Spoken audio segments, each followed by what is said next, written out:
many times.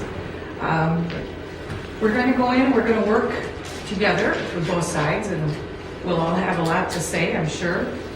But as Mark said, there's been so much in the news. There's been a lot of false statements made. I have had to spend a lot of time correcting some of those and giving people information where they can look it up themselves to get the facts. One of the big problems I see right now in this world is the internet.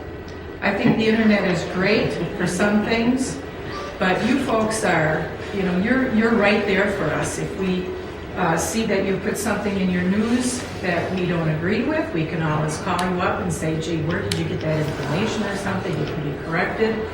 But the internet is so full of, how do I say it nicely, baloney. There's a lot of false statements made on the internet because people can't readily change that. And I think that's a real shame that there's been so much out on the internet with falsehoods. For either side, I think it's just crazy that this stuff can happen, but that's freedom of speech. With that being said, I live in the north, not all the way to the mine. My son lived in that community, in that area when he was going to college, so I'm really familiar with the area, and I have been familiar with the mine site. I went up there and toured too, besides just going in and out of the communities. It is a nice area, but I do believe that the DNR will make them do the remediation that needs to be done.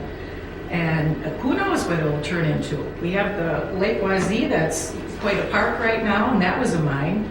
So we're hoping for the best on this. And I've been told that I should trust in the DNR. I've been told that for 10 years. You gotta trust those DNR people. Well, I do trust them. I've talked to a lot of them, and they said we're not going to give a permit if we find anything that'll endanger the environment. And I believe that. If I'm being naive, well, so be it, but I do believe them. And we've got to remember the DNR is not the only one who can stop a permit. You have your EPA, you have the Army Corps, there's other groups. So I have full confidence that it will be taken care of. I was in Ladysmith with my business when the Flabel mine started and when it closed. And my husband and I spent a lot of time down there with the supervisor. He'd drive us through the mine site.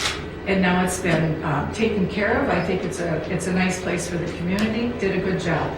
So with that, we are going to pass this bill today, and it'll take quite a while. But I'm happy to have been a part of it. Thank you.